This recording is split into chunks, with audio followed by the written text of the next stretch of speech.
माझ्या वडिलांनी मला सांगितलं होतं की राजा तुला सैनिक शाळेत जायचंय, सैनिक शाळेनंतर NDA मध्ये जायचंय, NDA नंतर एअरफोर्समध्ये जायचंय, एअरफोर्समध्ये पायलट व्हायचंय आणि तुला विंग कमांडर पर्यंत तरी पोचायचंय. हे स्वप्न त्यांनी 1960 साली बघितलं. तर माझ्या बाबतीत माझा स्वॉट अनालिसिस मी 8वीत असताना केला. गंमत अशी आहे की the first automobile I have driven or phloem is aircraft. हो, त्याच्या आधी काहीच नाही. मला ना स्कूटर यायची, ना मला मोटरसायकल यायची, ना कार यायची. कलिग्स होते, जे माझे फ्रेंड्स होते, तर ते मला म्हणायचे की अरे काय विचारायचं असेल तर गरुडला विचार, हा एन्सायक्लोपीडिया आहे. आणि यातले 5500 तास सिंगल इंजिन विमानावरती आहे. तिथे I was handling entire air wing of paramilitary forces, ज्याला CAPF म्हणतात. तर त्यांच्यासाठी मग आम्ही तिकडे नक्सल एरियामध्ये आमची विमानं काम करायची. आयुष्यातलं सगळ्यात अवघड रण म्हणजे स्टॅच्यू. बरोबर. तिथे सगळंच गोष्ट मी MiG-21 पायलट नाही. बरोबर बरोबर.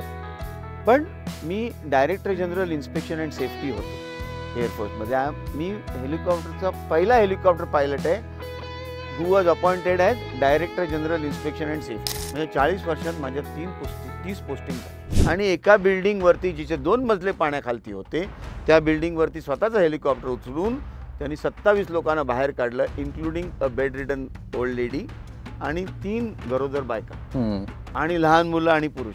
या सगळ्यांना त्यांनी एका झटक्यात वरती काढलं. नुसतंच फास्ट फूड खाऊन शरीर फोपसं करू नका आणि नुसतंच डिजिटल मीडियामध्ये जाऊन मनाला फोपसं करू नका. हेल्दी माइंड आणि healthy body. In parting air force we say God speed and happy landing to all of us and our families. जय हिंद.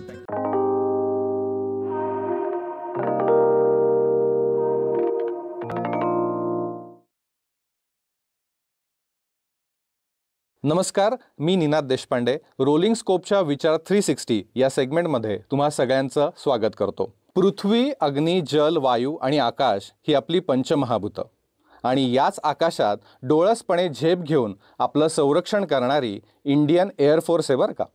आणि याच इंडियन एअरफोर्सचे एअर मार्शल अरुण गरुड आज आपल्या सोबत आहेत. त्यांचं आपण आपल्या स्टुडिओमध्ये खूप खूप स्वागत करूयात. नमस्कार. त्यांना जे डेकोरेशन्स मिळालेले आहेत त्याबद्दल मी उल्लेख करतो. PVSM परम विशिष्ट सेवा मेडल, VM वायुसेना मेडल आणि हो, त्यांना एन्सायक्लोपीडिया ऑफ एव्हिएशन असं देखील म्हणतात बरं का. नमस्कार सर. नमस्कार. खूप खूप स्वागत. Thank you sir. आपल्या गप्पांची सुरुवात करताना तुमच्या छबिलदास शाळेचा जो एक्सपिरियन्स होता आणि तिथपासनचा तुमचा एअर मार्शल अरुण गरुड हा जो प्रवास आहे हा आम्हाला ऐकायला खूप आवडेल. सो त्याबद्दल तुम्ही काय सांगाल? माझा जन्म झाला अहमद सेलर बिल्डिंग नंबर 759 हा पत्ता. आणि 1ली ते 3री माझं शिक्षण झालं म्युन्सिपाल्टीच्या शाळेत, जी अहमद सेलर बिल्डिंग नंबर 1 मध्ये होती. बर. नंतर मग वडिलांनी ठरवलं की नाही आपल्या मुलाला सैनिक शाळेत घालायचं आहे, तर त्यावेळी त्यांनी माझी छबिलदास शाळेत माझी ॲडमिशन करून दिली. आणि छबिलदासमध्ये 1 वर्ष, किंग जॉर्जमध्ये 1 वर्ष, 4थी 5वी आणि 6वीला मी सैनिक स्कूलमध्ये प्रवेश केला. बर.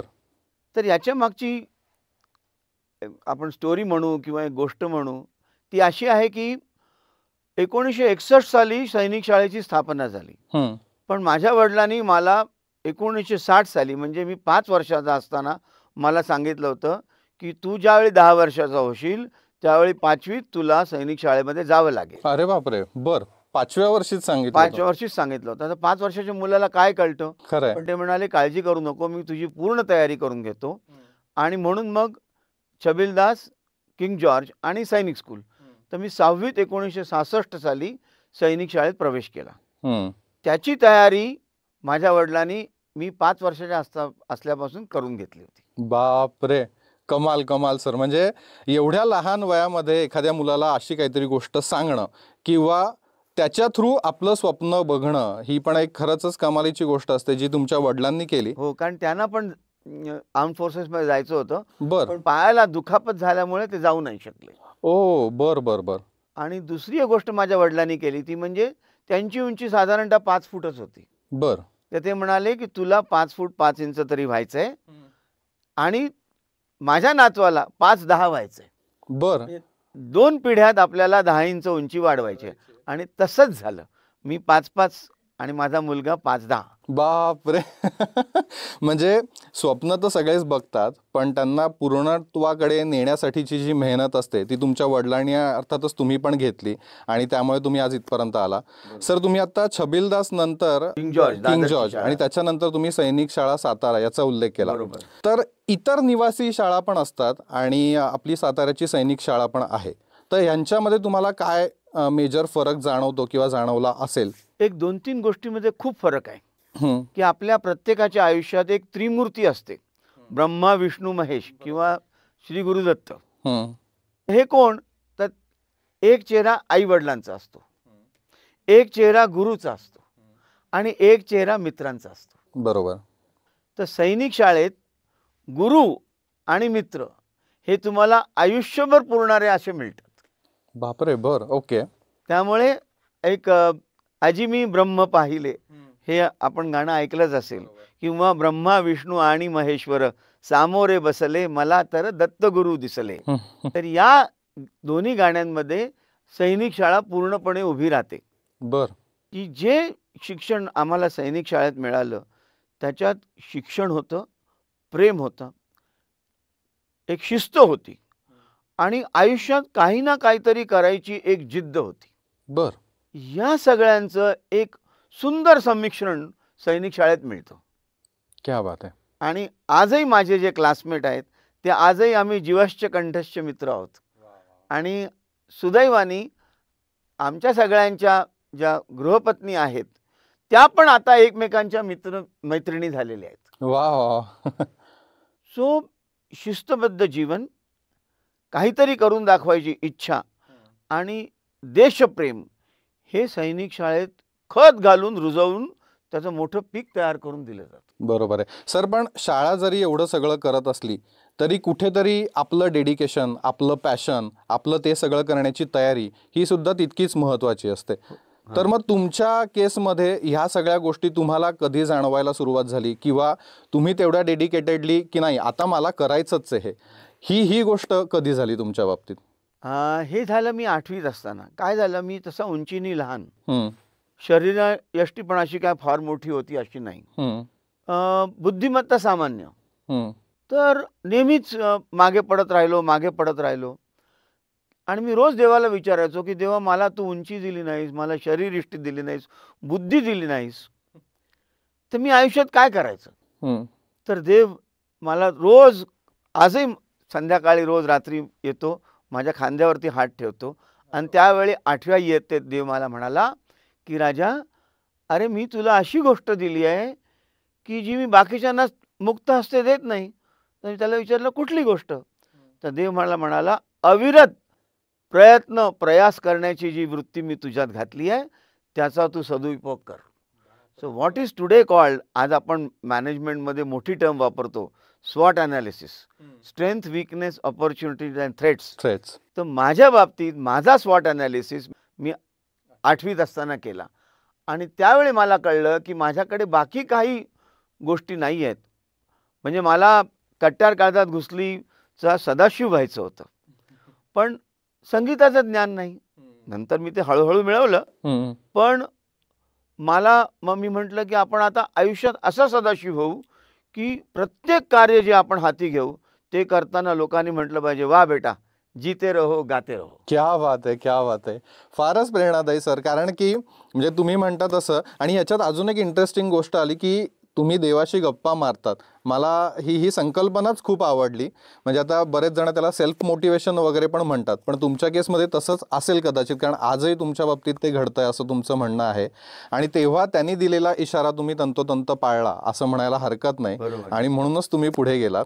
सैनिक शाळेनंतर सर तुम्ही NDAचं ट्रेनिंग घेतलं आणि त्याच्यानंतर फ्लाईंग ट्रेनिंग घेतलं. तर आता सैनिक स्कूल झाली, आता तुम्ही इकडे आलात इंडियन ट्रेनिंगमध्ये, फ्लाईंग ट्रेनिंगमध्ये. तर ह्याच्यामध्ये तुम्ही वेगळं काय शिकलात? कारण की बहुतेक हाच तुमचा टर्निंग पॉईंट म्हणता येईल किंवा तुमचं पाया म्हणता येईल की ज्याच्यामुळे तुम्ही एअर मार्शल या पदापर्यंत पोहोचू शकला. सो त्याबद्दल काय खरं आहे. आता सांगा? मी परत माझ्या आईवडिलांकडे जातो एका वाक्याकरता.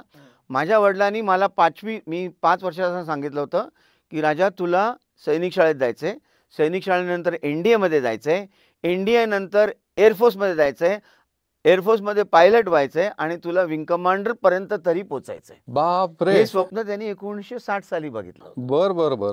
तर त्यांना दैवगती प्राप्त होण्याआधी मी ग्रुप कॅप्टन होतो, म्हणजे विंग कमांडरच्या वरची एक रँक. क्या बात आहे. मी त्यांचं जे स्वप्न होतं ते मी माझ्या परीने पूर्ण करायचा प्रयत्न केला. तर आता तुम्ही जो प्रश्न विचारलात की NDA आणि फ्लाईंगचं प्रशिक्षण यांनी आम्हाला काय शिकवलं, तर जी सैनिक शाळेतली शिस्त होती ती NDAला आणखीन पुढच्या पायरीला गेली, की कुठलंही कार्य करायचं असेल तर शिस्तबद्धपणेच करावं लागतं. बरोबर. Drill is the bedrock of discipline. तर फर्स्ट वी लर्न ड्रिल. आणि ड्रिल नुसतंच असं एक टोकी जाणं नाही आहे, तर त्याच्यामध्ये PT आली, गेम्स आले, आणि एक लोकांना खरं वाटणार नाही पण आमचा जो अभ्यासक्रम होता तो कुठल्याही कॉलेजच्या कॉम्पिटिशनमध्ये उतरेल इतका स्ट्रॉंग अभ्यासक्रम होता. म्हणजे इक्विटेशन म्हणजे घोड्याचं प्रशिक्षण, घोड्यावरती रायडिंगचं प्रशिक्षण, स्विमिंग, PT, सगळे गेम्स, क्रॉस कंट्री, बॉक्सिंग, याच्याबरोबर शूटिंग, त्याच्यानंतर physics, chemistry, maths, humanities, discipline, हे सगळ्यांचं मिश्रण आम्हाला NDAमध्ये मिळालं. कारण त्यांना एक नेतृत्व तयार करायचं असतं आपल्या देशात. बरोबर आहे, बरोबर आहे. तर कुठलीही गोष्ट शिस्तबद्धपणे करायची जी प्रक्रिया असते ती प्रक्रिया आमच्यात पूर्णपणे भिनली गेली NDAमध्ये आणि फ्लाईंग ट्रेनिंगमध्ये. म्हणजे ज्या दृष्टीने आपण ड्रिल शिकवतो त्याच दृष्टीने आपण फ्लाईंगही शिकवतो, की या दोन्हीमध्ये चूक चालत नाही. Exactly. Everything has to be perfect. बरोबर आहे सर. मग याच ड्रिल किंवा ट्रेनिंग दरम्यान तुमचं पहिलं फ्लाइंग जेट कुठलं होतं जे तुम्ही चालवलं किंवा ॲज अ एअर पायलट म्हणून तुम्ही? गंमत अशी आहे की the first automobile I have driven or phloem is a aircraft. हो, त्याच्या आधी काहीच नाही. मला ना स्कूटर यायची, ना मला मोटरसायकल यायची, ना कार यायची. कमाल. म्हणजे बहुतेक पहिलीच व्यक्ती असेल अशी ज्यांनी डायरेक्ट एअरक्राफ्टच चालवलंय. तर पहिल्यांदा ज्यावेळी मी विमानात बसलो आणि माझ्या इन्स्ट्रक्टरकडे कंट्रोल होते आणि वी गॉट एअरबोर्न, म्हणजे आम्ही ज्यावेळी जमीन सोडली त्यावेळी मी सरांना म्हटलं, sir this is my first automobile ride. बापरे. मला काही कल्पना नव्हती की स्कूटर कशी चालवतात, मोटरसायकल, कार. इनफॅक्ट मला ॲम्बॅसेडर आणि फिॲट यामधला फरक देखील कळत नव्हता. बापरे. बर. कारण त्या दृष्टीने कधी कोणाकडे पाहिलंच नाही. तर पहिलं जे मी एअरक्राफ्ट फ्लाईंग केलं ते HT-2 होतं. बर. आणि नंतर मग किरणस फ्लाईंग केली. नंतर मग मी हेलिकॉप्टर्समध्ये आलो. I have flown different types of helicopter, Chetak, Mi eight. आणि नंतर मग असा हळूहळू प्रवास पुढे जात राहिला. मग मी 5व्या वर्षी फ्लाईंग इन्स्ट्रक्टर झालो. हो, बर. म्हणजे सर्व्हिसमध्ये 5 वर्ष झाली तर at a very young age मी एक इन्स्ट्रक्टर झालो. म्हणजे आता मी शिक्षक झालो थोडक्यात. बरोबर. पण माझी शिष्याची बुद्धी मी आयुष्यात सोडली नाही. वा वा वा. की आपल्याला कळत नाही, येत नाही म्हणून शिकत राहायचं आहे. ही जी वृत्ती आहे ही मी शेवटच्या क्षणापर्यंत सोडली नाही आणि आजही मी शिकत आहे. आता मला तो मुद्दा हायलाईट करावासा वाटतो की तुमचं पहिलंच चालवण्याचं वाहन जे कुठले प्रकार असतात वेगळे वेगळे त्यातलं एअरक्राफ्ट हे होतं आणि त्या एअरक्राफ्टवरती तुम्ही आत्तापर्यंत 6300 बिना अपघात केल्या कुठल्याही प्रकारचा 6300 तास तुम्ही एअरक्राफ्ट चालवलेला आहे. तर यामागचा तुमचा एक्सपिरियन्स, मोटिवेशन काय होतं? आणि बहुतेक याचबरोबर तुम्ही जवळपास 1000 लोकांना ट्रेन पण केलेलं आहे, 1000 लोकांना, आणि ज्यांच्याकडनं कुठलाही अपघात झालेला नाही. सो तुमच्यासारखाच तुमचा शिष्य पण तयार करणं आणि सगळ्यात प्रथम 6300 तास विदाऊट एनी ॲक्सिडेंट एअरक्राफ्ट चालवणं, हा एक्सपिरियन्स कसा होता किंवा तुम्ही हे कसं अचीव्ह केलं? मी तुम्हाला सांगितलं ना की शिस्तबद्ध जीवन हे सैनिक शाळा, NDA आणि फ्लाईंग ट्रेनिंग यांनी आमच्यात अगदी पक्क घोळून ठेवलं होतं. आणि पूर्वीच्या काळी एक इंग्लिशमध्ये म्हण असायची की a way to man's heart goes through his stomach. ही जुनी म्हण आहे, आता काय त्या म्हणीला फारसा अर्थ राहिलेला नाही आहे. पण way to successful flying or safe flying with mission achievement, जे काय आपल्याला करायचं आहे ते करायचंच, पण सेफली करायचं, कुठलाही अपघात होऊ न देता. तर हा जो पाथ आहे, म्हणजे हा जो रस्ता आहे, तो रस्ता पहिला पुस्तकातून जातो. बर. मी काय फ्लाईंगमध्ये एवढा चांगला नव्हतो, हम्म. जस्ट अबाउट ॲव्हरेज होतो.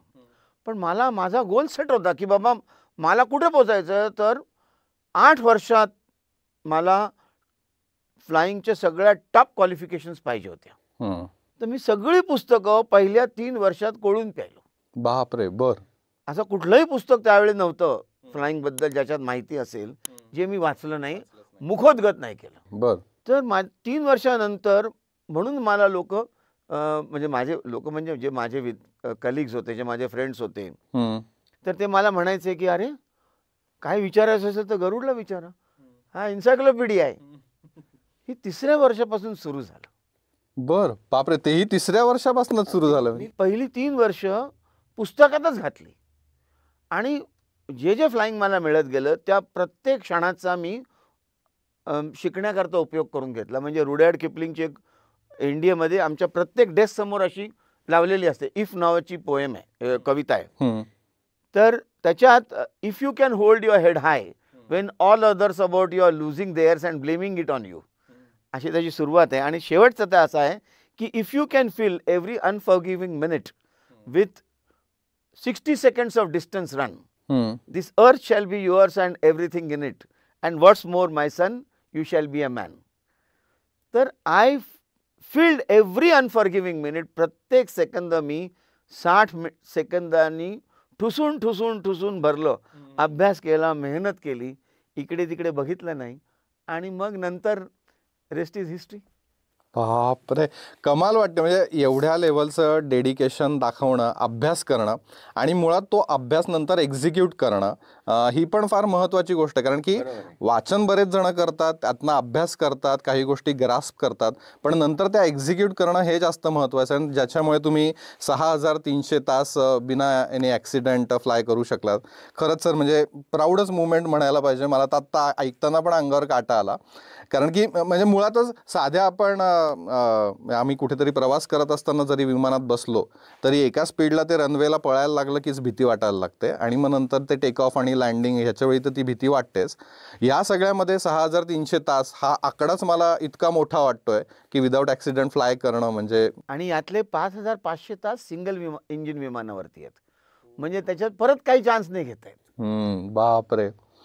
आणि त्याच्यात एका सेकंदाच्या रिस्क असतील सर, म्हणजे प्रत्येक सेकंद महत्वाचा असतो. आणि ह्या सगळ्यामध्ये परत फाईट करणं किंवा तुमचे जे काय टार्गेट्स आहेत ते अचीव्ह करणं, मिशन अकम्प्लिश करणं, ह्या सगळ्या म्हणजे नुसतं फ्लाईंगचा आपण विचार करत नाही आहोत, तर फ्लाईंग करताना ह्या पण सगळ्या गोष्टी तुमच्या डोक्यामध्ये कुठेतरी. त्याच्या मागचा अभ्यास, त्याच्या मागची एक रेस्टची प्रक्रिया असते की 8 तास झोप पाहिजेच पाहिजे.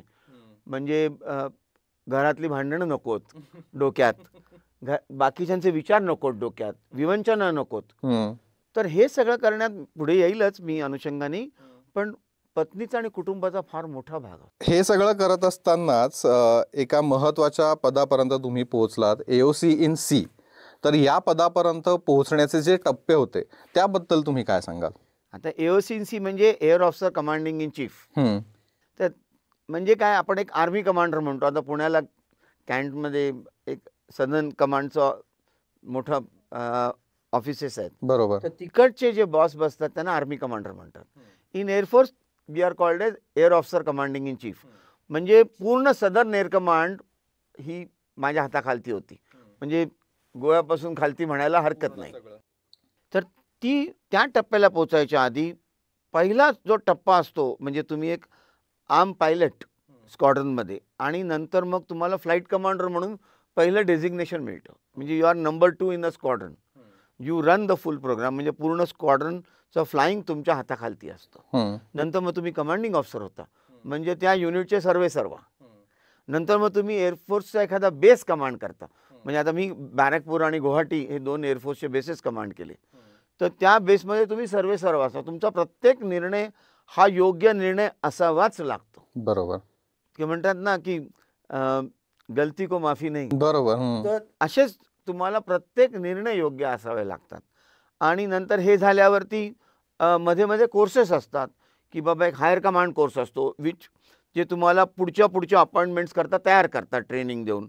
मग नंतर एक नॅशनल डिफेन्स कोर्स असतो. त्याच्या आधी एक ज्युनियर लेवलसाठी एक डिफेन्स सर्व्हिसेस स्टाफ कॉलेज वेलिंग्टनला जे आहे उटीच्या पाशी, तो एक कोर्स असतो. तर एअरफोर्समध्ये जेवढे काही कोर्सेस करायचे असतील ते सगळे मी केले आणि त्या कोर्सेसमध्ये मला फार मोठी काय म्हणतात बरं त्याला रँकिंग किंवा ग्रेडिंग मिळालं. म्हणजे डिफेन्स सर्व्हिसेस स्टाफ कॉलेजमध्ये I got a grading of teachers grading ज्याला म्हणतो की I can come back on staff to टीच.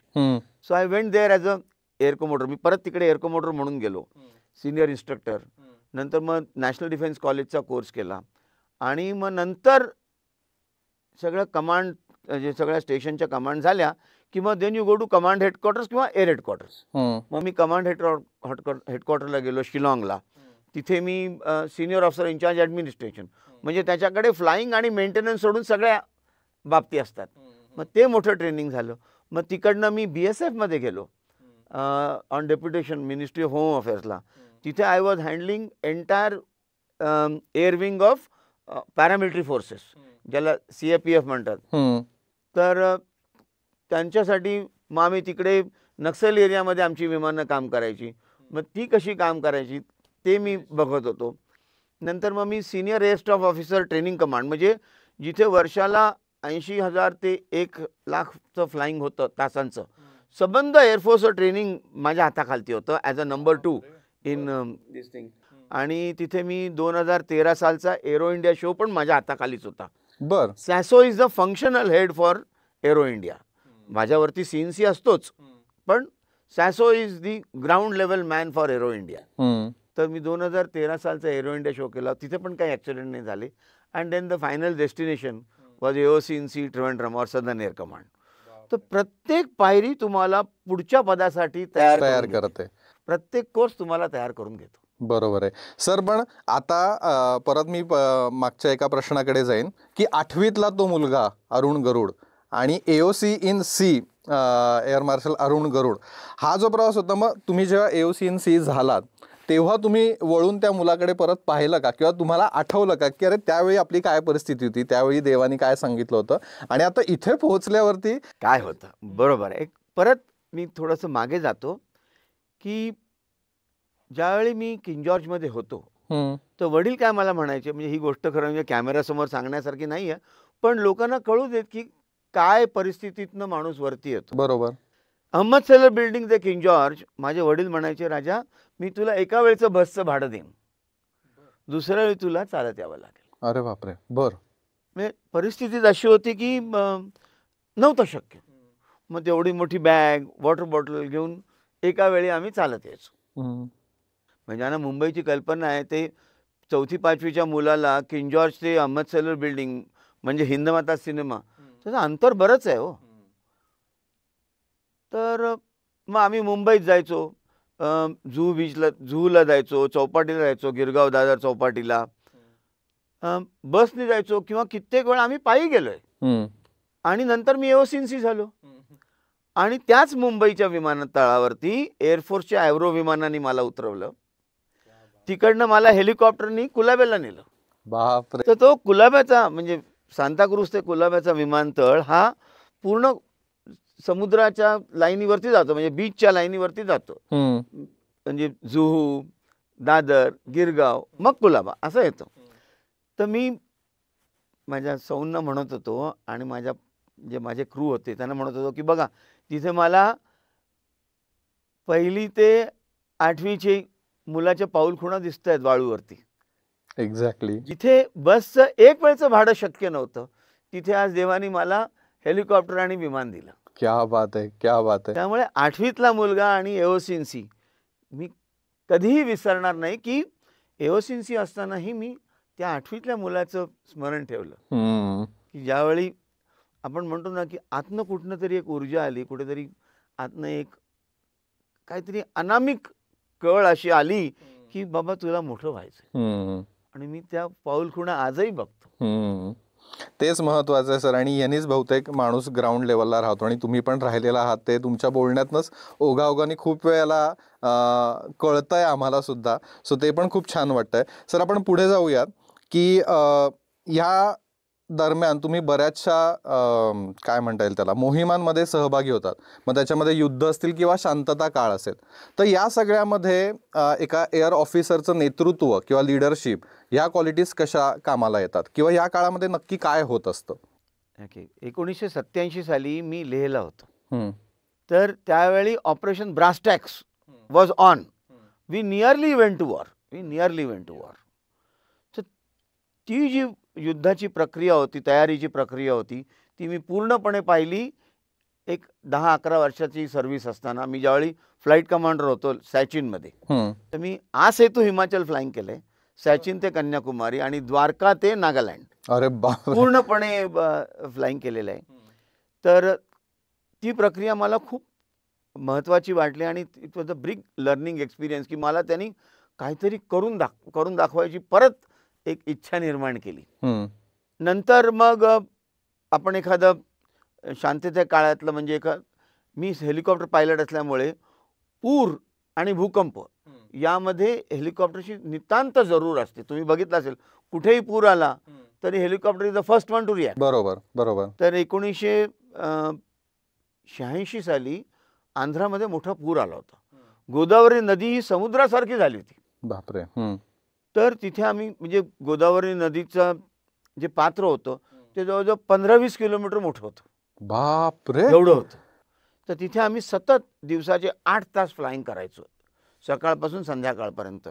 आणि लोकांना रसद पोचवायची, अन्न पोचवायचं, औषधं पोचवायची. तर हे सगळं म्हणजे हे 2 मोठ्या घटना आहेत. आणि कारगिलच्या युद्धाच्या वेळी मी एअर हेडक्वार्टरला होतो.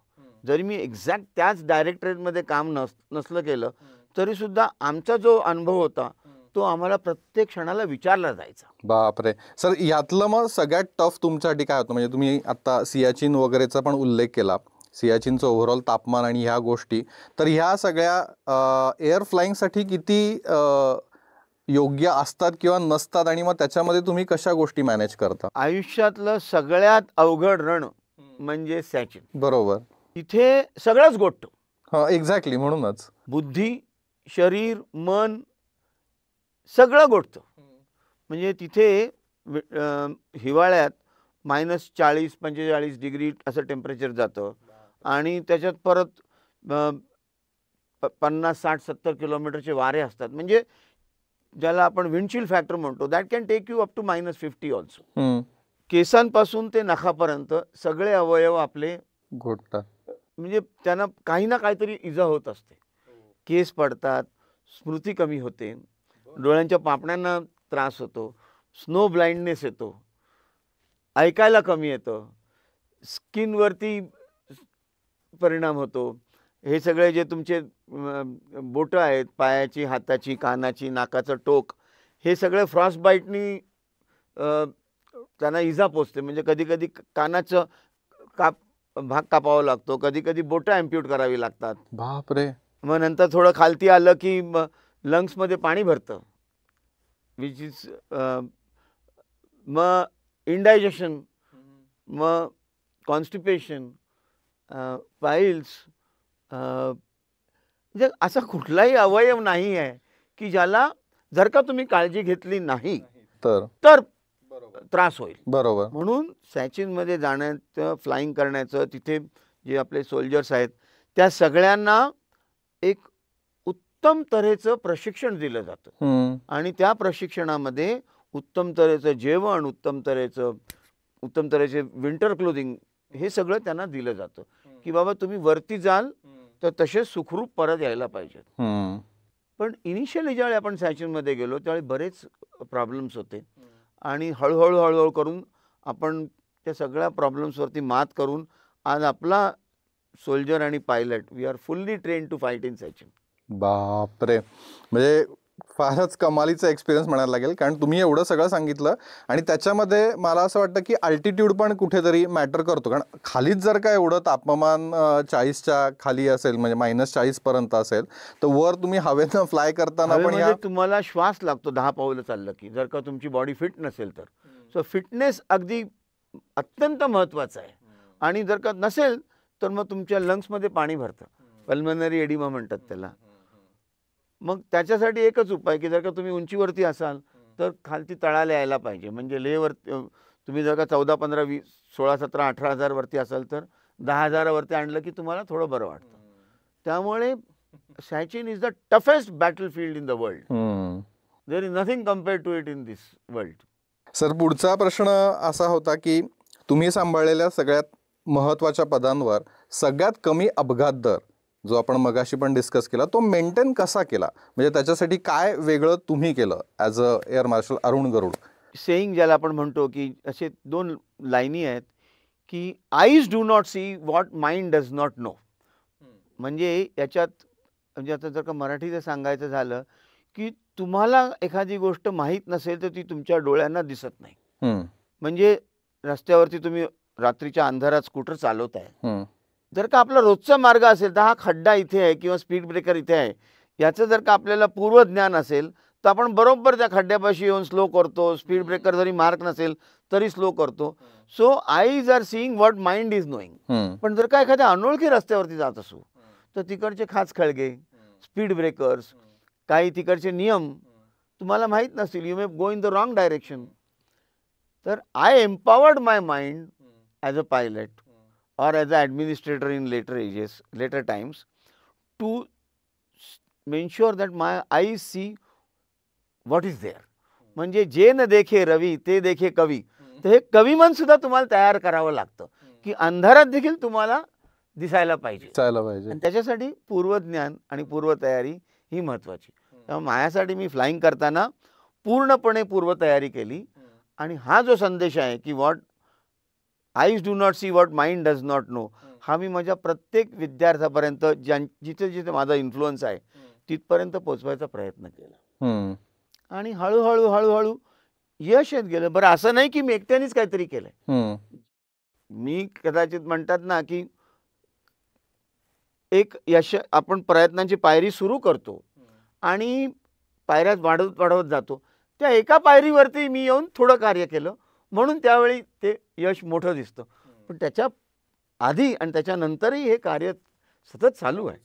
So air force is doing its best to see that की युद्धात आणि शांततेच्या काळात सगळं व्यवस्थित व्हायला पाहिजे आणि जे आपले नागरिक जे भारताला पाहिजे ते एअरफोर्सनी करायलाच पाहिजे याच भावनेने आम्ही काम करत असतो. बापरे. बर, we try to fulfil aspirations of 140 million people. बरोबर आहे. पण सर, हे सगळं तुम्ही आत्ता जे सांगितलं ते अचीव करणं किंवा जे आपल्याला दिसत नाहीये त्यासाठी पण प्रिपेअर राहणं हे कुठेतरी रस्त्यावरती आपण करू पण शकतो गाडी चालवताना वगैरे. तुम्ही ती गोष्ट इन एअर साध्य केली हे ऐकूनच कमाल वाटतोय. पण मग ह्यालाच कॉन्ट्राडिक्ट म्हणून मला आत्ता एक प्रश्न असा आठवला की MiG-21, सो त्याचे जे ॲक्सिडेंट झाले आणि तुमचं जीवन काळ जर का आपण बघितला की 6,300 तासांचा बिना ॲक्सिडेंट तुमचा आत्तापर्यंतचा प्रवास घडलाय, तर मग ते जे ॲक्सिडेंट होतात याबद्दल तुम्ही काय सांगाल की नक्की काय गोष्टी कारणीभूत असतात किंवा काय होतं नक्की? पहिली गोष्ट म्हणजे मी MiG-21 पायलट नाही आहे. बरोबर.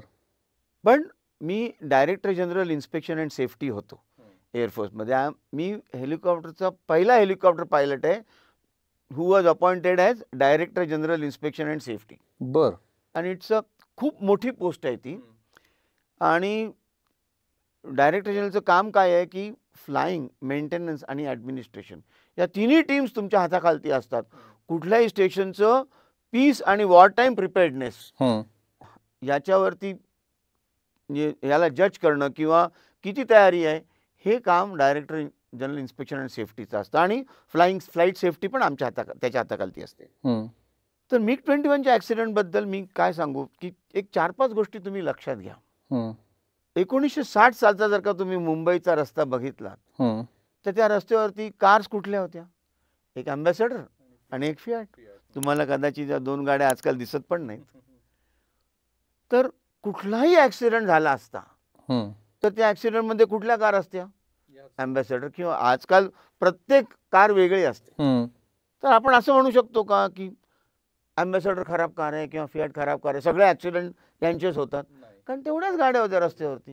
So at one point of time एअरफोर्समध्ये 75-80% जी एअरक्राफ्ट होती ती MiG-21 होती. हम्म. पण इट्स अ लिजेंडरी एअरक्राफ्ट. आणि का ते मी तुम्हाला सांगतो.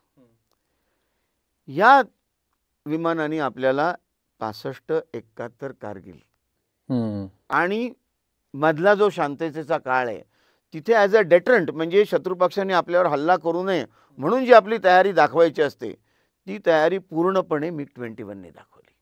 नंतर मग 80 साली जॅग्वार्स आले, मिराजेस आले, मग नंतर MiG-29 आले, मग नंतर MiG-23, MiG-27 आले, मग नंतर सुखॉईज आले आणि आता रफाल. तर आता तुम्हाला ऐकू येतं का गेल्या 2-4 वर्षात की MiG-21 सारखे ॲक्सिडेंट होत आहेत? नाही. कारण हळूहळू MiG-21 संख्या कमी होत गेली. तर एक संख्या आणि ॲक्सिडेंट यांचं समीकरण आपल्या मनात बसलं पाहिजे. दुसरी गोष्ट MiG-21 हे सिंगल इंजिन एअरक्राफ्ट आहे. त्यामुळे जरा इंजिनला काही झालं, कुठे पक्षी आत गेले किंवा कुठे काही टेक्निकल खराबी आली तर ॲक्सिडेंट झाला तो MiG-21चाच होणार. पण आता काय आहे, जॅग्वार ट्विन इंजिन आहे, Su-30 ट्विन इंजिन आहे, MiG-29 ट्विन इंजिन्स आहेत, रफाल ट्विन इंजिन्स आहेत. सो तुम्हाला एक सेफ्टी फॅक्टर असतो की बाबा एक इंजिन खराब झालं तर दुसरं इंजिन आपल्याला सुखरूपपणे परत आणू शकतं. MiG-21 मध्ये हे नव्हतं. तिसरी गोष्ट म्हणजे जे एक ॲडव्हान्स जेट ट्रेनर पाहिजे होतं आपल्याला 1980 सालापासून ज्यावेळी हंटर्स बाहेर जायला लागली तर ते ॲडव्हान्स जेट ट्रेनर खूप उशिरा आला आपल्याकडे. तर ही मधली जी 20-25 वर्ष गेली तर त्यामुळे किरण एअरक्राफ्टवरनं डायरेक्टली तुम्ही MiG-21 वरती जात होतो. तर ही जी गॅप होती ती काही अंशी या ॲक्सिडेंटसाठी कारणीभूत आहे. मग नंतर government of India took the right steps, we got advanced jet trainers आणि मग हे सगळे ॲक्सिडेंट कमी होत गेले. म्हणजे आता बघा तुम्ही सायकल चालवायला लागलात आणि किंवा कार चालवत असाल आणि डायरेक्टली तुम्हाला सांगितलं बाबा तू मारुती 800 पासून फॉर्म्युला 1ची कार चालव, तर ती तफावत होय ना एवढी. त्या तफावतीमुळे सुद्धा काही ॲक्सिडेंट झाले, सिंगल इंजिनमुळे झाले, संख्याबळामुळे झाले आणि अशीच म्हणजे 2-3 कारणं आणखीन आहेत ती आपण आता ती सोडून देऊया कारण ही 3 महत्त्वाची कारणं आहेत. पण हे सगळं जे ॲक्सिडेंट होते याच्या मागे तुम्ही बघा की जो युद्धाचा अभ्यास होता तो सुद्धा MiG-21 मध्येच व्हायचा. आणि म्हणूनच या एअरक्राफ्टने आपल्याला किती यश मिळवून दिलं. मग ते यशाकडे बघायचं का ॲक्सिडेंटकडे बघून एअरक्राफ्टला कंडेम करायचं, आता आपण हा वैयक्तिक दृष्टिकोन आहे. पण गव्हर्नमेंट ऑफ इंडिया आणि एअरफोर्स टूक अ व्हेरी कॉन्शियस डिसिजन की हे MiG-21 एअरक्राफ्ट आपल्याला पाहिजे कारण it is a legendary aircraft. म्हणजे बघा तुम्ही स्पीटफायर, डकोटा, ॲव्रो, चेतक हेलिकॉप्टर, मी-8 हेलिकॉप्टर आणि MiG-21 हे सगळे लिजेंडरी एअरक्राफ्ट्स आहेत. They have lasted more than the history. 60-60 वर्ष एअरक्राफ्टनी काम केलंय. नाही तर आपण MiG-23, MiG-27, MiG-21च्या आधी आणलं, नंतर आणलं आणि आधी फेज आउट केलं. का? कारण MiG-21 is a aircraft worthy of its place in history. Got it sir. Sir आता एवढ्या सगळ्या एअरक्राफ्टची तुम्ही आत्ता नावं घेतली आणि या सगळ्यामध्ये आजकालचं जर का आपण युद्ध बघितलं तर त्याच्यामध्ये ड्रोन्सचा समावेश हा व्हायला लागलेला आहे. तर मग तुम्हाला फ्युचरमध्ये असं वाटतं का की एअर पायलट्स किंवा ही सगळी अशी छान छान आपल्याला लेजंडरी एअरक्राफ्ट जी प्राप्त झाली होती त्यांना ड्रोन्स रिप्लेस करू शकतात किंवा ओव्हरऑलच युद्धासाठी ड्रोन हे सगळ्या गोष्टींना रिप्लेस करू शकतात असं वाटतं का? पण परत एखाद्या म्हणीकडे जाऊ, one size fits all know. एक किल्ली सगळे कुलप उघडू शकते का? नाही. तर तसंच आहे की युद्धात प्रत्येक घटकाला तेवढंच महत्त्व असतं. आज ड्रोन आलीत, जर का ड्रोन्स सर्व असते तर मग रशियाचं युद्ध, इस्रायलचं युद्ध हे सगळं ड्रोन्सनीच लढलं गेलं असतं ना. मग कशाला त्याच्यात तोफा, रणगाडे, manned aircraft like F-35 which Israel is using, हे कशाला वापरले असते त्यांनी? सगळे ड्रोन्सच मॅन्युफॅक्चर केले असते. त्यामुळे ड्रोन्सचं एक महत्त्व आहे, त्याला पण काहीतरी सीमा आहेत. त्या सीमा हळूहळू मोठ्या होतील पण they cannot replace a manned aircraft in entirety. 100 वर्षांनी का होईल वी कॅनॉट. बरोबर बरोबर. पण जे नजीकचं भवितव्य आपण बघू शकतो 10, 15, 20 वर्षाचं, तर ड्रोन्सचं महत्व आहे. They will make things simpler. पण मला सांगा की कम्प्युटर्स आल्यावरती माणसाने विचार करायचं सोडलं का? नाही. का नाही सोडलं? सगळा विचार कम्प्युटरवरती का नाही टाकत आपण? शेवटी ते मशीन आहे सर, त्याला लिमिटेशन्स आहेत. तो जे विचार करतो ते विचार आपणच फीड केलेले असतात. बरोबर आहे बरोबर आहे. Manned aircraft can never be replaced at least in the near future. पण मॅन्ड एअरक्राफ्टसाठी जे सहाय्य लागतं ते ड्रोन्स करू शकतात. म्हणजे आता एक फ्लाईंगपासून आपण थोडं ग्राउंडकडे पण येऊया. तुम्हाला जर का एखादं माइन फील्ड म्हणजे जे सुरुंग पेरलेत ते तुम्हाला क्लिअर करायचं असेल तर you can send a unmanned vehicle. बाबा गेलं व्हेकल तरी चालेल. किंवा ड्रोन्सच्या तर्फे तुम्ही सुरुंगाचं जिथे जिथे सुरुंग लावले त्याचं निरीक्षण करू शकता, पिकअप करू शकता आणि तुमचा पाथ तुमचा मार्ग तुम्ही सुकर करू शकता. पण नुसत्या ड्रोन्सनी युद्ध करणं कुठे हवेत म्हणा या ग्राउंडवरती म्हणा कुठेही ॲटलिस्ट मला तरी नजीकच्या भवितव्यात दिसत नाही. Okay. They are a force multiplier but not the force itself. बरोबर. म्हणजे aerial refueller is a force multiplier but it is not the whole and soul of the force. बरोबर आहे. थोडं मी इंग्लिशमध्ये सांगितलं पण नाही बरोबर आहे सर. पण मग तसं बोलत असताना मग आता आपण थोडंसं ॲडव्हान्टेजेसकडे पण आलो त्याच्या. तर आत्ताचं जे लेटेस्टच युद्ध झालं जे आपण ड्रोनमुळेच यशस्वी करू शकलो, तर मग त्याच्या ॲडव्हान्टेजेसबद्दल थोडंसं आम्हाला सांगू शकाल का, की फायदा पण त्याचा आपल्याला कसा होऊ शकतो किंवा कशा प्रकारे मग आपण त्या गोष्टी हाताळल्या पाहिजेत, वापरल्या पाहिजेत? ओके. ड्रोन्सचं काय आहे, एक 5-6 प्रकारची ड्रोन्स असतात, छोटी मोठी. काही they can even carry weapons drones. काही drones are on one time use, म्हणजे target identify and the drone dives on to it. म्हणजे ज्याला आपण सुसाइड मिशन्स म्हणतो, but there is no pilot in that. So the drone destroyed itself over the target or destroy the target and itself which is not possible in manned aircraft. So टेहळणी करणं म्हणजे रेखी करणं छोट्या साईजमध्ये, कारण cameras आता पॉवरफुल झालेत. अनडिटेक्टेड रेखी करणं, कारण छोटं जेवढा साईज होईल तेवढं रडार्सना दिसणार नाही, ते करणं. किंवा एक लिमिटेड वेपन्स कॅरी करणं, हे सगळं ड्रोन्समुळेच शक्य होतं. नाही तर कशाला अमेरिकेने B-52 विमानं पाठवली असती? त्यांनी केलं ना इराणवरती. कशाला पाठवली असती? परत आपण जे न देखे रवी ते देखे कवी, म्हणजे जे पायलट्सना रडार्सना दिसत नाही ते ड्रोन्स पिकअप करू शकतात. बरोबर आहे. ओके. आणि ड्रोनचा उपयोग दुसरा पण होतो की drones can create a signature of a aircraft, electronic signature of a aircraft in air. आणि त्याच्यामुळे शत्रू पक्षाची रडार्स आणि त्यांची क्षेपणास्त्र म्हणजे मिसाईल्स हे दोन्ही यांना आपण फसवू शकतो. हो बर. म्हणजे आता आपण तेच केलं होतं. म्हणजे वी क्रिएटेड पॉसिबली आता मी पॉसिबली म्हणतो because I am not privy to what has happened, की would have created a electronic signature, let the enemy radars open. म्हणजे काय होतं, युद्धकाळची जी फ्रिक्वेन्सी असते आणि शांतता काळची फ्रिक्वेन्सी या वेगळ्या असतात. युद्धाचा प्रसंग आला, अरे बापरे आपल्यावरती अटॅक येतोय, तर we switch over to war time frequency. त्या वॉर टाइम फ्रिक्वेन्सी आपल्याला मिळाल्या की रडारची नक्की जागा कळते, आणि रडारची नक्की जागा कळली की त्याला डिस्ट्रॉय करणं सोपं होतं. बर. हा एक छान ॲडव्हान्टेज आहे, किंवा खरंच पॉसिबली तो वापरला असेल तर म्हणजे कमालच म्हणायला लागेल की इथपर्यंत आपण पोहोचू शकतोय ड्रोनमुळे.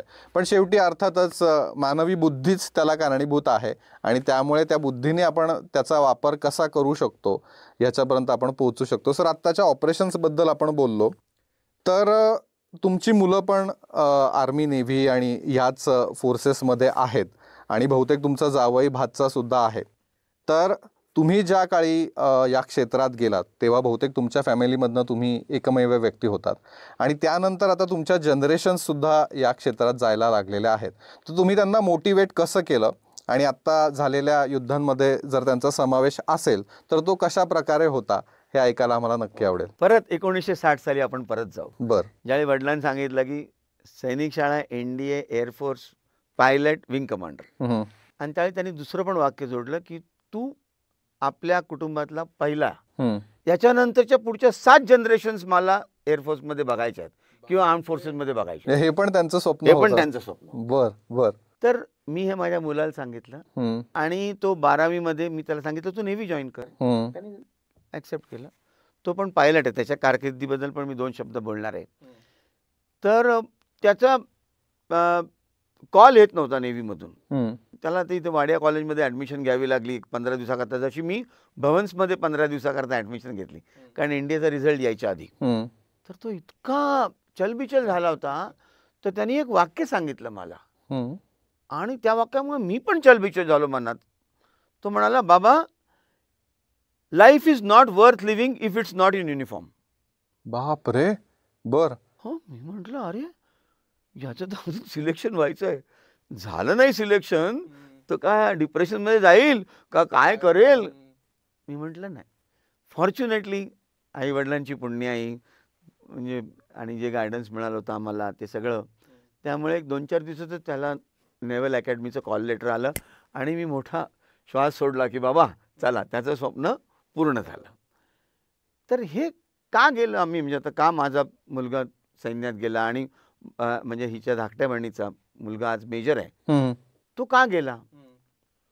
तर घरी कधीही सर्व्हिसेसबद्दल मी आणि आमच्या सौ कधीही अपशब्द किंवा वाईट शब्द काढला नाही. काढला नाही. कितीही अवघड परिस्थिती असू देत. हम्म, म्हणजे 40 वर्षात माझ्या 30 पोस्टिंग झाल्या. हम्म, बरोबर. म्हणजे प्रत्येक वेळी विंचवाचा बिराड पाठीवरती चंबू गबळ बांधा आणि दरवर्षी हाला. हम्म. माझ्या मुलीनी 9वी 10वी 11वी 12वी 4 शाळातनं केलं बापरे. बर. पोस्टिंग्समुळेच. पोस्टिंग्समुळे. पण ती कधी असं म्हणाली नाही की बाबा तुम्ही जा, आईला माझ्याबरोबर राहू देत, माझी शाळा महत्वाची आहे. Hmm, and today what she is a good housewife, she is a good counsellor, she is done post graduation and BEd. हम्म. अजून काय पाहिजे. And she is married to a naval officer. Okay. सर्व्हिसेसच्या प्रति प्रेम आदर हा घरातनं तयार करावा लागतो. आणि माझं म्हणणं हेच होतं की शिवाजी व्हायला पाहिजे प्रत्येक घरात आणि आपल्या घरात पण.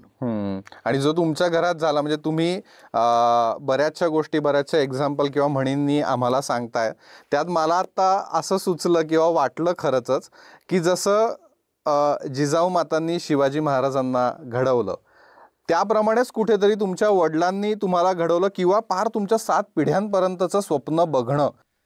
आणि बरं ठीक आहे, ते स्वप्न बघितलंय त्याच्यानंतर ते सोडून दिलंय असं नाही. तुमच्यासारख्या माणसांनी ते स्वप्न सत्यात उतरवलं आणि आता खरंच तुमच्या पिढ्यांकडे पण तुम्ही वळतायत आणि त्यांना पण मोटिवेशन देतायत की त्यांनी पण पुढे त्याच क्षेत्राकडे जावं.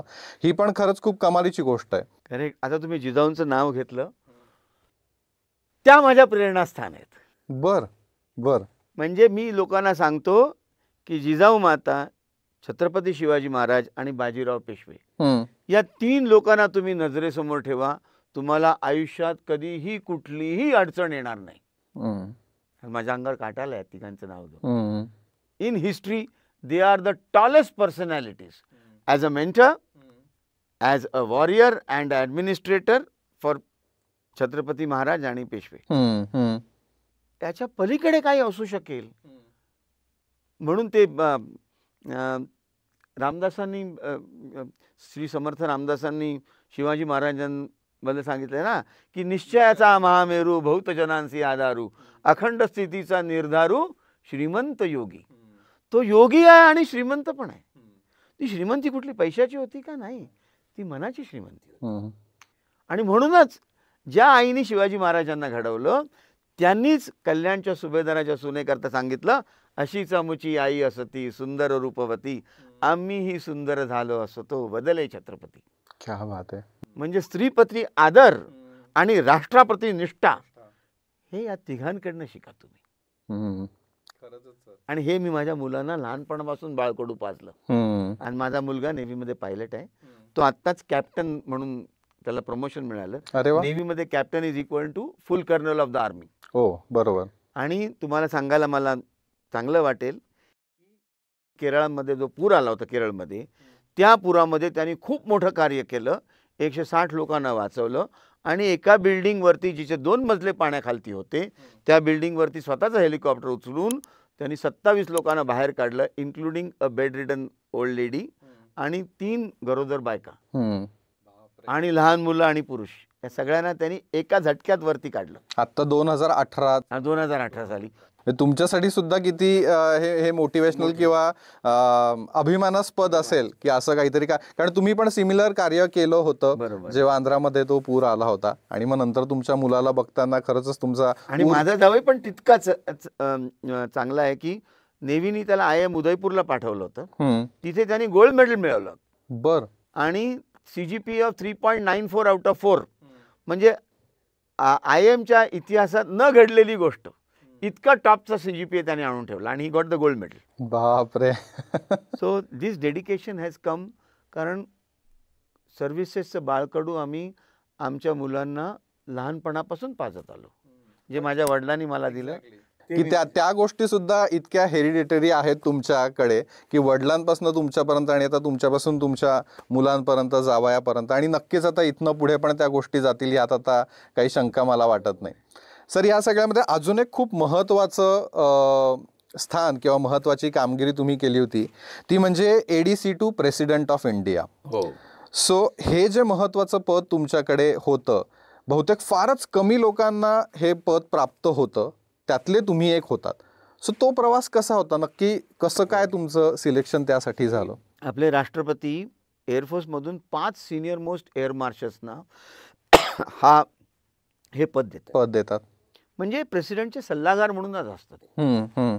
मला ज्यावेळी प्रेसिडेंटनी म्हणजे राष्ट्रपतींनी प्रणव मुखर्जींनी त्यांचा सल्लागार नेमलं, तर त्यावेळी मी एअरफोर्सच्या 5 टॉप एअर मार्शल्समध्ये होतो. आणि त्याच्याकरता प्रक्रिया अशी असते की तुम्हाला एक पत्र येतं आणि राष्ट्रपती तुम्हाला राष्ट्रपती भवनमध्ये त्यांच्या ऑफिसमध्ये बोलवतात. ऑनरेबल प्रणव मुखर्जींबरोबर मी आणि आमच्या सौ आम्ही दोघांनी अर्धा तास त्यांच्या ऑफिसमध्ये होतो. बापरे. आणि मग त्यांनी मला ते जे काही मानद असतं, एक अशी गोल्डन लॅनियार्ड असते जिथे आपण इथे लावतो युनिफॉर्ममध्ये, ती दिली. आणि त्यांनी मला माझ्याबद्दल विचारलं, सौंबद्दल विचारलं. आणि त्यांना माहिती होतं की आमच्या सौ संस्कृतच्या MPhil आहेत. तर त्यांनी थोडा अभ्यास केला होता. मग त्यांच्याशी संस्कृतबद्दल गप्पा मारल्या, माझ्याशी एअरफोर्सबद्दल गप्पा मारल्या आणि म्हणाले की जर का काही लागलं तर आम्ही तुम्हाला कॉल करू. तर it's a very prestigious post as a ADC to the president of India. खूप मोठी पोस्ट आहे. सो सर्वोच्च मान तुमच्या आयुष्यातला म्हणायला हरकत नाही. म्हणजे 25 मिनिटं ते अर्धा तास प्रेसिडेंट ऑफ इंडिया बरोबर घालवायला मिळणं आणि त्यामध्ये हे असं काहीतरी संभाषण होणं, तुमचा मान होणं त्यांच्याकडनं, ह्यापेक्षा मोठी गोष्ट मला नाही वाटत कुठली असू शकते आपल्या देशात. आम्ही तिघच होतो ऑफिसमध्ये. बापरे, खरंच कमाल. सर मगाशी आपण तुमची मुलं आणि जावई या सगळ्यांबद्दल बोललो, त्यांचा बहुतेक ऑपरेशन सिंदूरमध्ये सहभाग होता. तर त्याबद्दल तुम्हाला 2 शब्द बोलायला आवडेल का? मला आवडेल, पण मी एक साधारणतः मोघम बोलेन. बरोबर आहे. कारण एक तर माझ्या मुलांनी मला सांगितलं नाही तो कुठे होता. कारण जवळजवळ महिना 1.5 महिना मला माहितीच नव्हतं मुलगा कुठे आहे. Okay.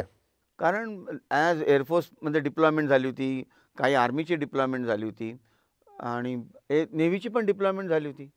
So where he was मला काहीही कल्पना नाही. पण मला एवढं माहिती होतं की महिना 1.5 महिना आम्हाला माहीत नव्हतं की तो कुठे आहे. त्यांनी पण सांगितलं नाही. आणि आमच्या ज्या सुनबाई आहेत त्या कोचिनला होत्या, तिला पण माहीत नव्हतं. Top secret where you are deployed. तसंच माझा जो भाचा आहे म्हणजे आमच्या साडूंचा, धाकट्या साडूंचा मुलगा, तो मेजर आहे, तो आर्टिलरीमध्ये आहे. तो पण कुठे गेला होता मला माहीत नाही. तो जाताना म्हणाला, बाबा काका मी चाललोय. कुठे विचारू नका. अरे मी म्हटलं मी पण नाही विचारत तुला. आणि तसंच ज्यावेळी मी लेहमध्ये होतो ऑपरेशन ब्रास्टॅकमध्ये, त्यावेळी 3 महिने त्यावेळी तर काय मोबाईल नाही, काही नाही, नुसतं पत्रांवरती चालायचं. आणि पत्रांवरती कुठलं ॲड्रेस वगैरे काही नाही. जिथे जर का तुम्हाला एखादा कीवर्ड घातला असेल तर तो ब्लॅक व्हायचा, म्हणजे सगळे सेन्सर व्हायची पत्र.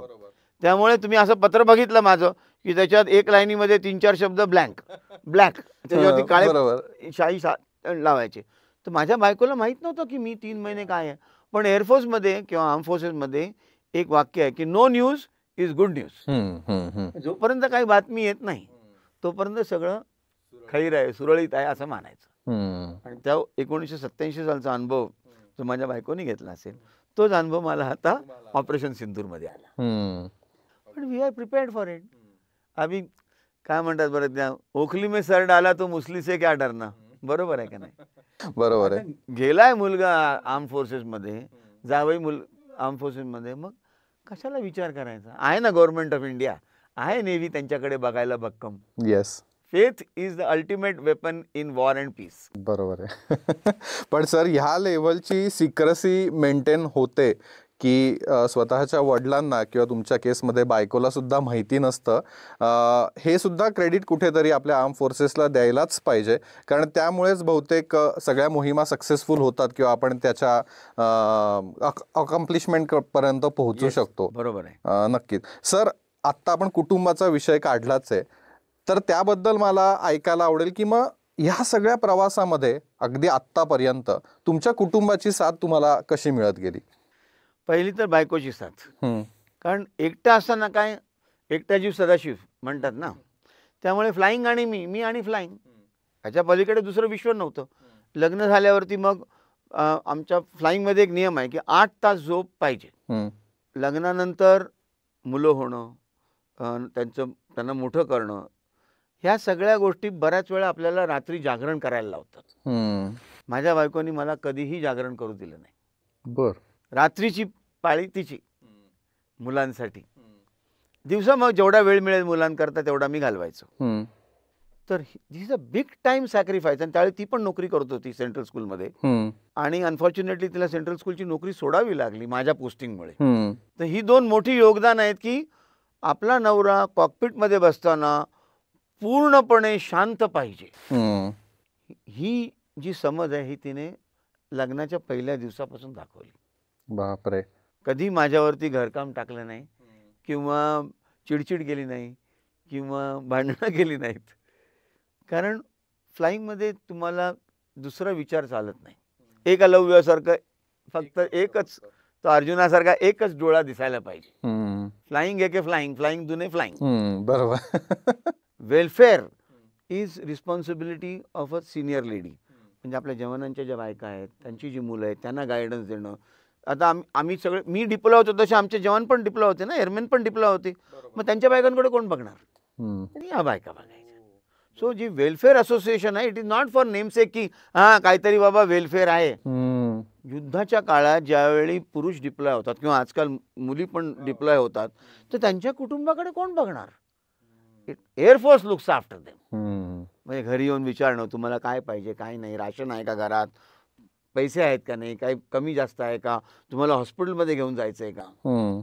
मला तर आठवतं की काही कारणामुळे माझ्या बायकोला हॉस्पिटलमध्ये ॲडमिट करायला लागलं. ज्यावेळी मी बाहेर होतो, तर एक मित्र आला, गाडीत घातला, हॉस्पिटलमध्ये नेलं. मग मला मेसेज आला, तुमची सौ हॉस्पिटलमध्ये आहे, जमेल तसं या. मी आलो. सो बायकांवरती डबल रिस्पॉन्सिबिलिटी असते की आपला नवरा किंवा मुलगा फ्लाईंगमध्ये पूर्णपणे एकाग्रचित्त होऊन गेला पाहिजे फ्लाईंग करायला, आणि आपल्या कुटुंबाचं आणि बाकीच्यांच्या कुटुंबाचं पण वेलफेअर आपल्याला बघायचं असतं. मग तिथे स्वार्थ नाही चालत, फक्त परमार्थच चालतो. बरोबर आहे. सर, तुमच्या कुटुंबाबद्दल आपण बोललो आणि सातारा स्कूलबद्दल पण बोललो, ज्यांनी तुम्हाला सगळंच दिलं. तर मला आता शेवटचे 2च प्रश्न असे विचारायचे. एक म्हणजे असं की छबिलदास शाळा आणि त्याच्यानंतरची किंग्स जॉर्डन शाळा, ह्याचे ॲल्युमनाय म्हणून तुमच्याकडे कधी बघितलं गेलं का, किंवा तो इम्पॉर्टन्स किंवा त्या गोष्टी तुमच्या आयुष्यात आल्या का? नाही आल्या. सैनिक शाळेमध्ये तर मी दरवर्षी जातो. मी आजही SSBचं कोचिंग देतो, त्याबद्दल पण मी 2 वाक्य नंतर सांगेन. नक्कीच. पण अहमद सेलर बिल्डिंग म्हणा, किंवा छबिलदास शाळा म्हणा, किंवा किंग जॉर्ज शाळा, या लोकांनी आपल्यातलाच एक मुलगा किंवा आपल्याच एक विद्यार्थी एअर मार्शल झाला आहे, याची त्यांना, म्हणजे आजकालच्या बोलीभाषेत, तरुण मुलांच्या भाषेत, याची त्यांना काहीही पडलेलं नाही आहे. They have no value. बापरे. म्हणजे मी ज्यावेळी एअर मार्शल होतो आणि मुंबईला माझी व्हिजिट होती, त्यावेळी माझ्या एका सहकार्याला मी छबिलदासच्या प्रिन्सिपलकडे आणि किंग जॉर्जच्या प्रिन्सिपलकडे पाठवलं होतं की air marshal Garud wants to come and pay respect to the school which has trained me. बरोबर. They didn't even give me 5 minutes of their time to come and say hello to them. मी म्हटलं ठीक आहे, आता शाळा माणसापेक्षा मोठी असते, कारण माझी आई लहानपणी कविता म्हणायची, ही आवडते मज मनापासून ही शाळा, लाविते लळा ही जसा माऊली बाळा. त्यामुळे कुठलाही मुलगा आईपेक्षा मोठा नसतो. तसं मी पण शाळेपेक्षा मोठा नाही आहे, पण त्या शाळेचा एक घटक म्हणून मला जो अभिमान आहे तो व्यक्त करायला मला छबिलदास आणि किंग जॉर्ज यांच्यामध्ये ज्या शाळांमध्ये जायचं होतं पण नाही जाऊ शकलो. अहमदसलरमध्ये मात्र मी माझ्या नातवाला पण घेऊन गेलो. बघ 10x10च्या खोल्यातनं मी कुठपर्यंत पोचलो आणि माझ्या कुटुंबाला पण घेऊन गेलो की इथपासून ते ल्युटन्स दिल्ली, म्हणजे माझा जो दिल्लीमध्ये बंगला होता तो इंदिरा गांधींच्या कोठीपासून दुसरा बंगला होता, किंवा राष्ट्रपतींच्या मागच्या पंतप्रधानांच्या मागच्या गेटपासून दुसरा बंगला होता. तर अहमदसलर बिल्डिंग 10x10च्या 2 खोल्या ते ल्युटन्स दिल्ली, हा प्रवास खूप मोठा प्रवास आहे. आणि एवढंच वाटतं की या प्रवासापासून आजकालच्या तरुणांनी काहीतरी मार्गदर्शन घ्यावं, आपल्याकरता मोटिवेशन घ्यावं, एवढीच एक इच्छा आहे. नाही तर काय, आता आम्ही फक्त कल्याणासाठीच उभे होतो. We have nothing more to gain in life. पण सैनिक शाळेने मात्र मला तो योग्य मान दिला. दे आणि सैनिक शाळेमुळेच मी आज इथे आहे आणि त्या शाळेकरता मी काहीही करतो. सर, हे खरं तर तसं बघायला गेलं तर उलटं झालं मग, कारण की आजकाल बरेच विद्यार्थी असे असतात की जे मोठे झाल्यावरती मग त्यांच्या लहानपणीच्या गोष्टी म्हणा किंवा शाळा म्हणा किंवा ह्या गोष्टी विसरतात. तुमच्या केसमध्ये ते एक्झॅक्ट उलटं झालं की तुम्हाला अजूनही त्या गोष्टीचा अभिमान आहे, तुम्हाला अजूनही त्या गोष्टी आठवतात. आणि मगाशी आपण बोललोच की त्या विमानातनं जाताना तुम्हाला त्या पाऊलखुणा दिसल्या होत्या, तर त्या शाळेतल्या पण पाऊलखुणा होत्या, तुमच्या बिल्डिंगमधल्या पण पाऊलखुणा नक्कीच होत्या. तर ह्या छोट्या छोट्या गोष्टी असतात ना मंडळी, याच्यामुळेच ही एवढी मोठी माणसं अजूनही ग्राउंड लेवलला राहतात. याचं मला फार अप्रूप वाटतं आणि सरांबद्दल ह्याच विषयी बोलून सुद्धा मला खूप मस्त वाटलं. आणि सर खरंच म्हणजे तुम्हाला हॅट्स ऑफ सॅल्यूट की आजही तुम्ही त्या ग्राउंड लेवलला आहात. म्हणजे सारखं मी ग्राउंड लेवल म्हणतोय कारण की तुम्ही आकाशात उडणारा माणूस आहात, पण तरी सुद्धा तुम्ही ग्राउंड लेवलला आहात, याचंच मला अप्रूप वाटतं. जाता शेवटी सर तुम्ही आत्ता म्हणालात की आजकालच्या यंगस्टरनी यातनं मोटिवेशन घेतलं पाहिजे आणि या क्षेत्राकडे वळलं पाहिजे. सो त्यांना जाता एक 2 शब्द मार्गदर्शनास्पद काय सांगाल? लहान मुलाला, 5 वर्षाच्या मुलाला माझ्या बालमनाला कळलं नाही, पण ते माझ्या वडिलांना कळलं होतं. ते आजकालच्या पालकांना कळायला पाहिजे. आणि एक संस्कृत आणि एक उर्दू या 2, कारण मी इंग्लिश काही सांगितले कविता, काही मराठी सांगितल्या, थोडंफार संस्कृत सांगितलं. आता एक संस्कृत आणि एक उर्दू हे एवढं मी सांगून मी हा शेवटच्या प्रश्नाचं उत्तर देतो. आयुष्यात जिद्द कशी पाहिजे की संस्कृतमध्ये एक सुभाषित आहे, सुखार्थीना कुतो विद्या, विद्यार्थीना कुतो सुखम. जर का तुम्ही सुखाच्या मागे लागलात तर विद्या तुम्हाला मिळणार नाही, आणि विद्येच्या मागे जर का लागायचं असेल, विद्यार्जन करायचं असेल, तर तुम्हाला सुखाला त्यागावं लागतं, त्याग करायला लागेल. बरोबर आहे. त्यामुळे तुम्ही ठरवा. मी असंही म्हणत नाही की संन्यास घ्या, पण संतुलन ठेवा आयुष्यात. आणि या संतुलनात मन आणि शरीर हे दोन्ही आलं. नुसतंच फास्ट फूड खाऊन शरीर फोफसं करू नका आणि नुसतंच डिजिटल मीडियामध्ये जाऊन मनाला फोफसं करू नका. हेल्दी माइंड आणि हेल्दी बॉडी हे यांचं संतुलन, आणि तरीसुद्धा जगात आपल्या करिअरकडे, सोसायटीकडे लक्ष देत राहा. तर हे जे संतुलन आहे की सुखार्थीना कुतो विद्या, विद्यार्थीना कुतो सुखम, शब्दशः घेऊ नका, त्यातला गर्भितार्थ काढून घ्या. आणि दुसरी गोष्ट म्हणजे मी म्हटलं ना की देव रोज येतो, खांद्यावर हात ठेवतो आणि विचारतो बाळा काय पाहिजे, तर मी 8वीपासून त्याला सांगतो मला काही नको. तेही आजही सांगतो. आणि मग आपण थोडं उर्दूकडे वळूया. माझ्यासमोर काय ध्येय होतं कि खुदी को करीत ना बुलंद, खुदी को करीत ना बुलंद कि हर तकदीर से पहले खुदा खुद बंदे से पूछे बता तेरी रजा क्या है. म्हणून तो देव येतो, रोज मला विचारतो बाळा काय हवंय तुला, आणि मी देवाला तेवढ्याच ठामपणे उत्तर देतो. गेली आता 63 वर्ष की मला काही नको, जे दिलेस तेच पुष्कळ आहे. फारच सुंदर सर. आजकालच्या जगात तरुणांसाठी हा संदेश आहे की काय महत्त्वाचं आहे, विच इज अ प्रीमियम. कुठल्या 2 वस्तू किंवा 3 वस्तू अत्यंत अवघड आहेत मिळवायला?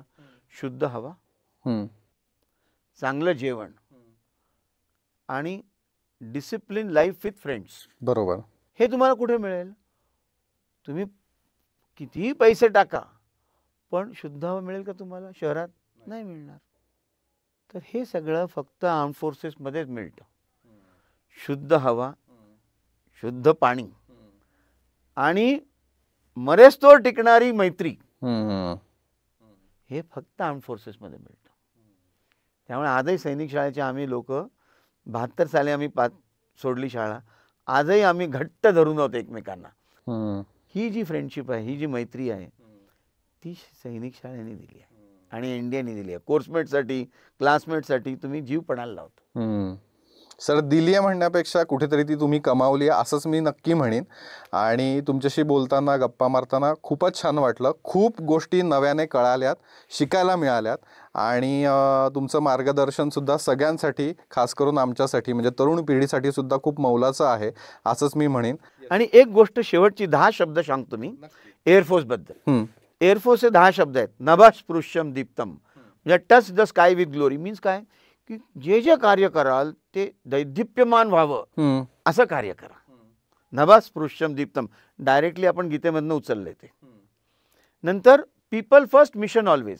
जर का तुम्ही लोकांची काळजी घेतली तर तुमची प्रत्येक मिशन हमखास यशस्वी ठरेल. सो नभः स्पृश्यम दीप्तम, पीपल फर्स्ट, मिशन ऑलवेज. आणि मिशन इंटेग्रिटी आणि एक्सलन्स.